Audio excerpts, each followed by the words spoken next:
सगळ्यांना नमस्कार आणि विशेषतः आमच्या सर्व भगिनींचे आभार। आज नागपंचमीचा सण आहे, तरीसुद्धा अतिशय मोठ्या संख्येनं आमच्या भगिनी इथे उपस्थित आहेत। त्याचप्रमाणे आज ऑगस्ट क्रांती दिन आहे, 9 ऑगस्ट, स्वातंत्र्यासाठी जे लढले त्यांना आदरांजली अर्पण करण्याचा दिवस। आणि त्याचबरोबर आज जागतिक आदिवासी दिवस आहे। आमच्या आदिवासी बांधवांना, भगिनींना त्यांच्या उत्थानासाठी वेगवेगळे कार्यक्रम, वेगवेगळ्या योजना आखण्यासाठी, सक्षम करण्यासाठी जगभरामध्ये आणि देशामध्ये आजचा हा दिवस साजरा होतो।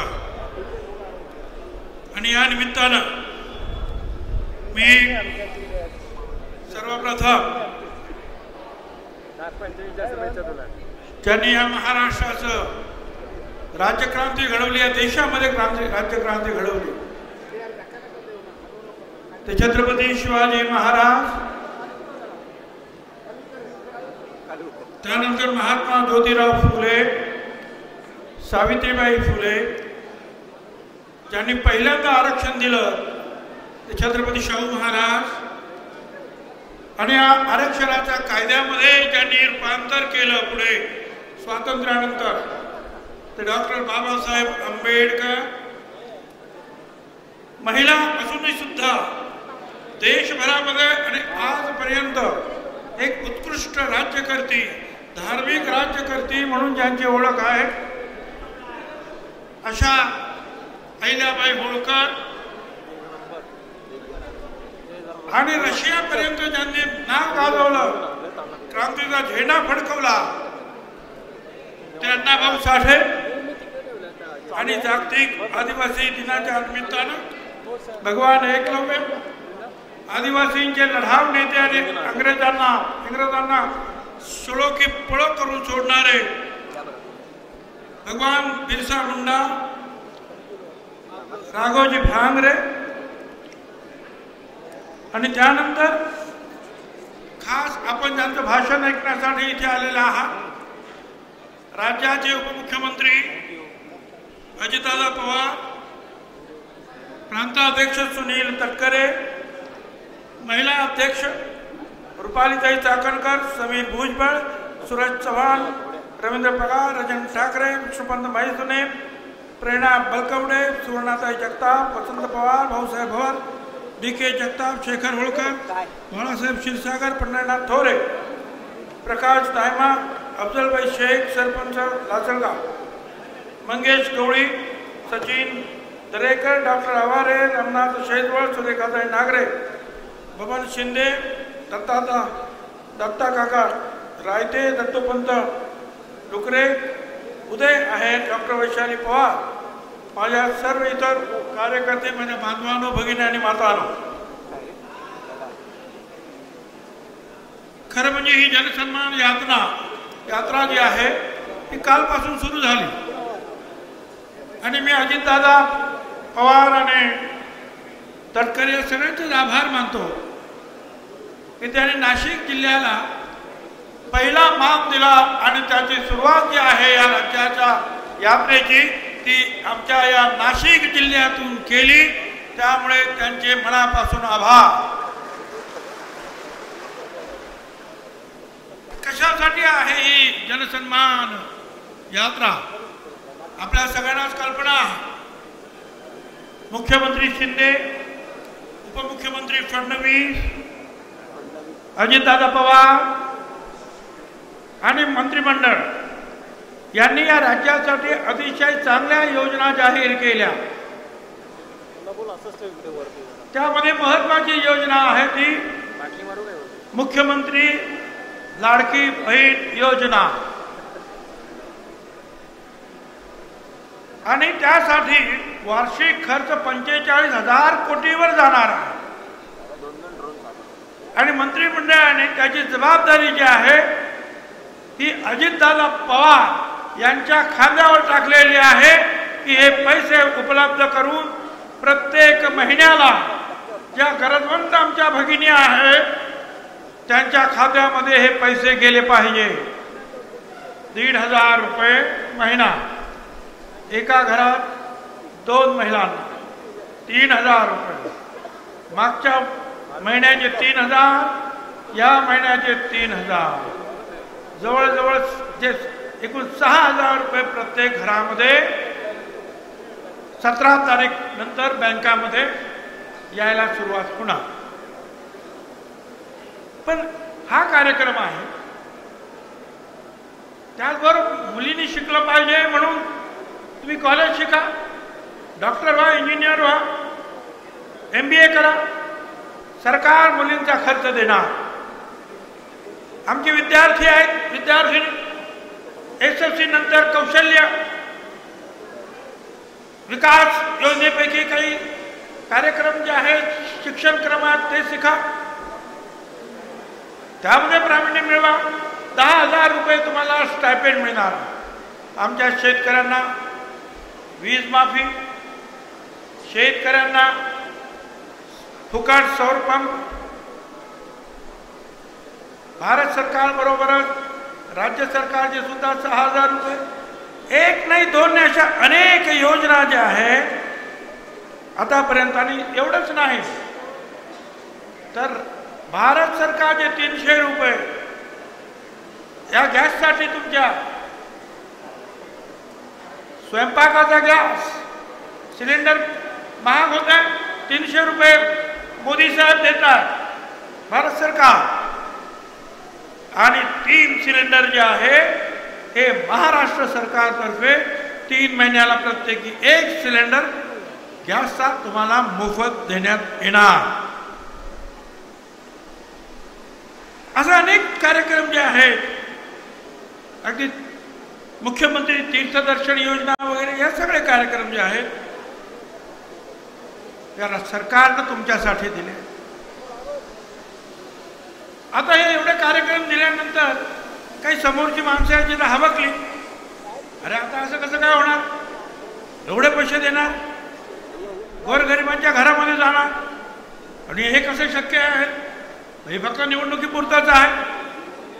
आणि मग हा संभ्रम दूर करण्यासाठी ही जनसन्मान यात्रा अजितदादा पवारांनी काढली आणि त्यांनी सांगितलं अजितदादांनी रक्ताचा शेवटचा थेंब असेपर्यंत या आमच्या भगिनींना आणि पुरुषांना सुद्धा एकूण 1 पैसा त्यांच्या खात्यामध्ये जाणार म्हणजे जाणार।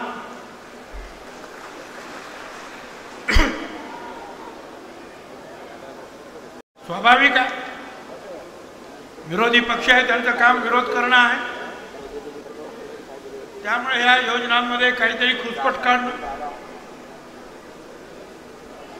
हे शक्य आहे, हे शक्य नाही, हे कसं काय होणार, हे शक्य होणार जोपर्यंत महायुतीचं सरकार आज आणि उद्या आणि पुढे राहणार तोपर्यंत दिलेल्या सगळ्या योजना 100% सुरू राहणार आणि दिलेली वचनं जे आहे तुम्हाला जी आहेत ती पाळण्यात येणार। त्याच्यामध्ये संभ्रम असण्याचं काही कारण नाही आणि त्यासाठी साधारणपणे जे आहे ही जनयात्रा निघालेली आहे।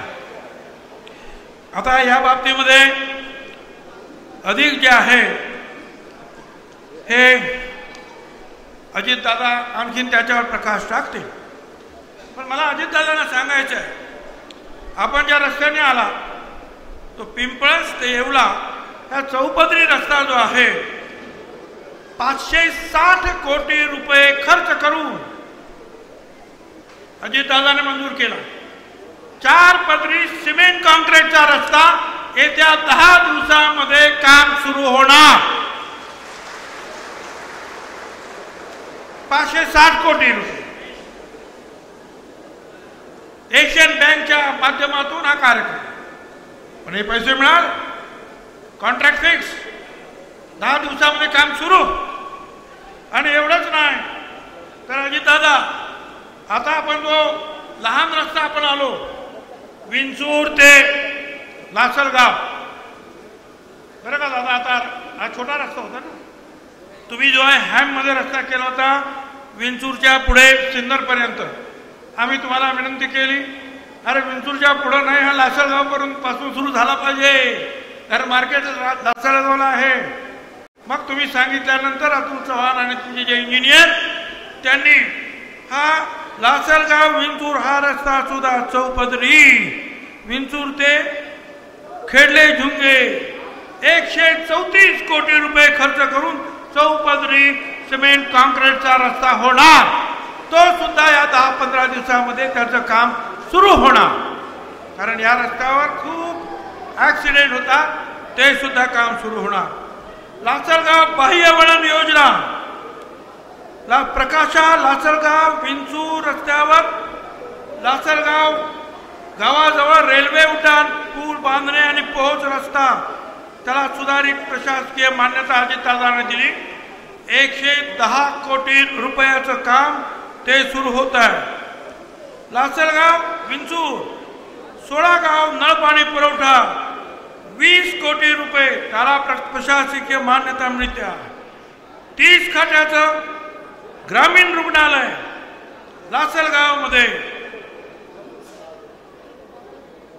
50 खाटांचे उपजिल्हा रुग्णालय श्रेणीवर्धित करून अतिरिक्त 20 खाटांची इमारत 14 कोटी रुपये मंजूर झालेले आहेत आणि ते सुद्धा काम होत आहे. त्या जोडीला येवल्यामध्ये 4 एकरावर छत्रपती शिवाजी महाराजांच्या सगळं छत्रपतींचं जे आहे इतिहास दर्शन तुम्हाला घडवलं जात आहे. त्यासाठी आवश्यक तो सगळा पैसा जो आहे सरकारने दिला, अजितदादांना दिला, ते सुद्धा उद्घाटन जे आहे 20-25 दिवसामध्ये होईल. त्याच्यामध्ये छत्रपती शिवाजी महाराजांची जशी प्रतिमा आहे तसं छत्रपतींचे जेवढे म्हणून सेनापती आहेत वेगवेगळ्या लहान लहान समाजातले हिंदू मुसलमान त्या सगळ्यांचे म्युरल्स आणि त्याची माहिती असं प्रदर्शन कायम स्वरूपी तिथे होत आहे. अतिशय उत्कृष्ट 4 एकर मध्ये ही शिवसृष्टी आपण करतो आहोत. आणखी एक सांगितलं पाहिजे, हा मांजर पाण्याचं पाणी येवल्यापर्यंत नेण्यासाठी प्रयत्न सुरू आहेत आपले गेली 10 वर्ष, परंतु पाणी काही ना काही कारणामुळे जे आहे पोहोचत नव्हतं. सरकारनं 350 कोटी रुपये खर्च करून काम सुरू आहे. आपण पाहू शकता संपूर्ण 160 किलोमीटरला सिमेंट कॉन्क्रीटचं अस्तरीकरण, ते काम 80% पूर्ण झालेलं आहे आणि निश्चितपणे हा पाण्याचा प्रश्न सुटतो आहे. अशा रीतीनं येवल्यामध्ये सुद्धा त्या भागामध्ये तुमचा लासलगावचा मगाशी आमच्या भगिनीने सांगितलं, लासलगाव पाणी पुरवठ्यासाठी 20-22 कोटी रुपये खर्च करून ती आपण सुधारून घेतली. तशी धुळगाव आणि राजापूर या 2 ठिकाणी जे आहेत वेगवेगळ्या ज्या आहेत नळपाणी योजना सुरू आहे. ही कामं जी आहेत सगळ्यांसाठी आणि या शासनाने सगळ्यांसाठी काम करायचं ठरवलं. सगळ्यांसाठी जे लहान सहान महामंडळ नेमली, कॉर्पोरेशन नेमली, जे अनुसूचित जाती आदिवासी जातींसाठी जे आहेत दलित वगैरे त्यांच्यासाठी बार्टी, आदिवासींसाठी तारती, मराठा समाजासाठी सारथी, ओबीसी समाजासाठी महाज्योती, खुल्या वर्गातील आर्थिकदृष्ट्या दुर्बल घटकांसाठी अमृत, मातंग समाजासाठी नुकतीच आरटी याची सुद्धा स्थापना झाली. आणि अल्पसंख्याक बांधव जे आहेत आमचे त्यांच्यासाठी अल्पसंख्याक संशोधन आणि प्रशिक्षण संस्था म्हणजे MRTI मागच्याच कॅबिनेटमध्ये मंजूर झाला आणि आता त्याची सुद्धा स्थापना होऊन आपल्या अल्पसंख्याक समाजासाठी काम सुरू होणार. विणकर समाजासाठी आर्थिक विकास महामंडळ, वारकरी समाजासाठी वारकरी महामंडळ, नाभिक समाजासाठी केश शिल्पी महामंडळ, सर्व लहान सहान घटकांसाठी आपण काम करतो.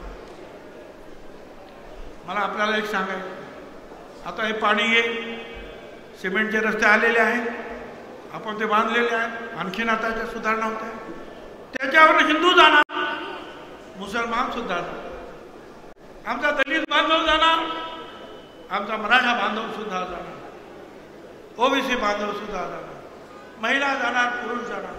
विकास हा सगळ्यांसाठी आहे. विकास कुणाची जात पाहत नाही, विकास कुणाचा धर्म पाहत नाही. आणि आम्ही ज्या वेळेला या 20 वर्षापूर्वी या मतदारसंघात आलो त्याच वेळेला सांगितलं, आमचा सर्व धर्म विकास, जात विकास, आमचं काम, आमचं सगळं विकास हाच आमचा मार्ग. रखडलेले प्रोजेक्ट पूर्ण करणं आणि जास्तीत जास्त लोकांना सोयी पुरवणं हे आमचं काम आहे. पण सगळ्यांनी शांततेनं हे काम करून घेतलं पाहिजे.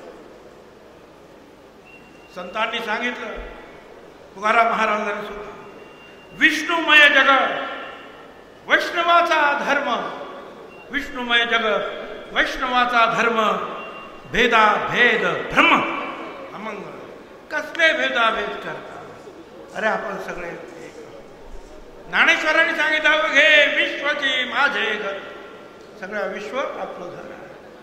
महात्मा ज्योतिराव फुलेंनी सांगितलं, धर्म राज्य भेद मानवा नसावे, सत्याने वर्तावे ईशासाठी. या सगळे भेदाभेद गाळून टाकू, विकासाची पाठ आपण धरूया. हे महायुतीचं सरकार विकासासाठी कटिबद्ध आहे. अजित दादा आणि आम्ही सर्व मंत्री आणि पक्ष आमचा आणि आमचे कार्यकर्ते विकासासाठी कटिबद्ध आहात. आणि त्या विकासाच्या पाठीमागं तुम्ही आशीर्वादानं उभे राहिले पाहिजे. आमच्या या लाडक्या बहिणी असतील, आमचे लाडके भाऊ असतील, आमच्या या लाडक्या मुली असतील, मुलं असतील, त्यांच्यासाठी वेगवेगळे कार्यक्रम. आणि एक लक्षात घ्या, ज्या लाडक्या बहिणीचा हा कार्यक्रम 1,500 रुपये प्रत्येक भगिनीला मिळणार, ते आदिवासींना मिळणार, ते दलितांना मिळणार, ते मराठा समाजाला मिळणार, ते ओबीसीला मिळणार, ते सगळ्यांना मिळणार. सगळ्यांना सौर पंप सगळ्यांना, जात धर्म पाळणार, वीज माफ सगळ्यांची, याची केली त्याची नाही असं नाही. विकास सगळ्यांसाठी आहे आणि त्या विकासाची कास आपण धरूया. आतापर्यंत ती तुम्ही धरली आणि आमच्या पाठीमागं उभे राहिला. राष्ट्रवादी काँग्रेस हा फुले शाहू आंबेडकरांच्या मार्गाने जाणारा पक्ष आहे. महायुती बरोबर सामील झालेला आहे विकासासाठी. त्या विकासाला साथ द्या. धन्यवाद. जय हिंद, जय महाराष्ट्र. हा, धन्यवाद साहेब. यानंतर माझी लाडकी बहीण योजनेसाठी